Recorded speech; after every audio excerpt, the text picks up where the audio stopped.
আসসালামু আলাইকুম বন্ধুরা, দেখেন আজকে কি নিয়ে আসছি। এই বৃষ্টির দিনে আমি দেখেন আমার সাপ ছোট মাছ নিয়ে আসছে। দেখেন ছোট মাছগুলা কত সুন্দর দেখা যাইতেছে, টাটকা টাটকা মাছ।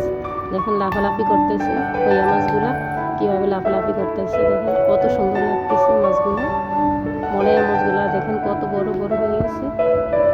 এখন আমি মাছগুলাকে কাটার জন্য আমি চলে আসছি, যে মাছগুলাকে আমি আলাদা করতেছি। কইয়া মাছগুলো আলাদা, পুঁটি মাছগুলো আলাদা, মলয়া মাছগুলো আলাদা করে নিতেছি। যে দেখেন পুঁটি মাছগুলো কত বড় বড় মাছগুলো।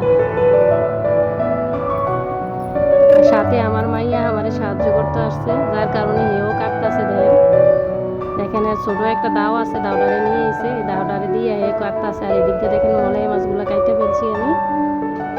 মেয়েও কাটতেছে, মেয়ে পুঁটি মাছ নিয়ে আনা খালি নাড়াচাড়া করতে আছে আর করতেছে, দা দিয়া শুধু চাষতে আছে, মাছ কাটতেছে, মাছ কাটা শিখতেছে আর লাফালাফি করতেছে খুশিতে। মাছ দেখা এত সুন্দর টাটকা মাছ দেখা খুশি। এই যে দেখেন মাছগুলা কাইটা ধুয়ে নিয়েছি। পুঁটি মাছ আর খইয়া মাছগুলোকে আমি আলাদা করে নিয়েছি, এগুলো আলাদা করে রান্না করব। আর এগুলো হচ্ছে গিয়ে দাঁড়কিলা মাছ বলে আমাদের এখানে, জানি না কোন জায়গায় কি বলে এগুলা। আর এগুলো হচ্ছে মলয়া মাছগুলো আমি আলাদা করে নিয়েছি। এখন আমি যে দাঁড়কিলা মাছগুলো আছে এগুলোকে রান্না করব। সেই জন্য আমার ছাদে গাছ লাগানো ছিল কাঁচামরিচ। এখন আমি এখান থেকে কাঁচামরিচগুলা কয়েকটা বাইরে নিয়ে আসতেছি। আমি আজকে টাটকা জিনিস, সব ফ্রেশ জিনিস দিয়ে রান্না করব।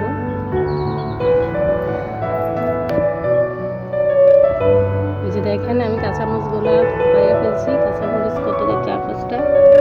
আর এটা হচ্ছে বিলাতি দন্না, বরদন্না বিলাতি দন্না বলে এগুলোকে। এগুলা দিব আমি ছোট মাছের সাথে একটা সেন্ট আসার জন্য। আর এদিক দিয়ে আমার ড্রাগন গাছে দেখেন ফুল চলে আসছে, ফুলের কলি আছে কতগুলা ড্রাগন গাছে। আর এখন আমি পেঁয়াজ রসুন বাটবো, যেহেতু আমি ফ্রিজের কিছু ব্যবহার করব না, সেই জন্য আমি এখন শিলপাটায় পেঁয়াজ রসুন বাইটা রান্না করব। আর এদিক দিয়ে বিলম্ব গাছ থেকে বিলম্ব পারছি, আমার গাছের লাউ, হাতে লাগানো গাছের লাউ আর পেঁপে। এই যে দেখেন মাছগুলাকে এখন আমি নিয়ে আসছি, এগুলাতে আমি লবণ, হলুদ, মরিচ এগুলা দিয়ে আমি পেঁয়াজ রসুন বাটাটা দিয়ে দেব, দিয়ে সাথে একটু সয়াবিন তেল দিয়ে দেব।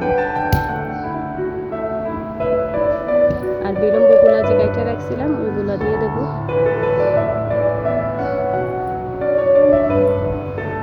এখন ভালো করে আমি এগুলাকে মিশিয়ে দেব। সাথে 4-5টা কাঁচামরিচ দিছি, কাঁচামরিচগুলো আস্তা কাটি নাই, কারণ আমি একটু ঝাল খাইতে পছন্দ করি, সেজন্য আস্তা দিছি, নাইলে ঝাল বের হবে। এখন চুলায় বসাই দিছি, দেখেন কি সুন্দর রং চলে আসছে। যখন মাছটাতে একটু রং চলে আসবে তখন ঝোল দিয়ে দেবো, ঝোল দিয়ে দিলে মাছগুলা হয়ে যাবে। যে মাছটা হয়ে গেছে, এখন এর মধ্যে আমি ঝোল দিয়ে দিছি। দেখেন ঝোলটা দিয়ে দিছি, ভালো করে মাছগুলো সিদ্ধ হোক, সেই জন্য আমি বলক আসা পর্যন্ত অপেক্ষা করছি। এই যে দেখেন রান্না হয়ে গেছে, এখন ধনে পাতাটা দিয়ে দিছি।